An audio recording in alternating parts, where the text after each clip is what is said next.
एते सारा धान अवस्था कौन मुझे एका टेकी पारि 21 डेज चैलेंज आज हूँ डे 3 जय जगन्नाथ सांग मैंने आपको स्वागत करुच्ची आ गोटे मिनी ब्लॉग रे मो देह असुस्थ थी वीडियो आसी पार ना चलते देखा गोटे छोट कदली गछ जो कदली भी होती आरे आरे जिते पत्र टी हाथ बाजिला माने जमीती हेले पत्र छिड़े दब स्थिर टिके भी नुह राम बाबू गछ देखिले खाली पत्र तोली तोली हो पूरा नष्ट कर दो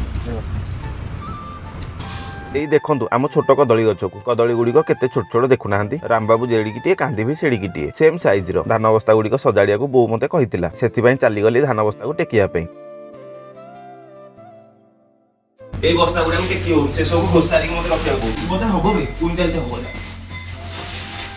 धान बस्ता गुड़िक टेकिकी फेण पड़ेगा कौन करिया सब काम निजे करिया को पड़िवो मो बाइक को बहुत दिन हेबो चलेइनी इस केते धूली होईची छाड़ कार को भितर पुरेबार थिला पुरे देई चालिली गाधेबा को बापा मते 4-5 दिन हेबो कहउछन्ती कदली गछटे लगाइया पई हेले कोन हेबो मो देह खराब थिवारु मु लगेई पार नथिली किंतु आज जेमिते हेले कदली गछ लगेबी पाचेरी डेई बाहरी गली घर पाख बडापांग घरकू छोट गछ जेहेतु नथिला बड़ गछ नेबा को बडापा कहिले हेले कोन हेबो माटी एते हार्ड जे भलसे खोली भी हेउनी तथापि कष्टे मष्टे गछ को बाहर कली आखरे पिजुली गछ देखि दीटा पिजुली तोली देली हे कंचा गुडा खाई हेउनी कदली गछ को कांधरे पके पिजुली खाई खाई घर को फेरली रहिली जय जगन्नाथ।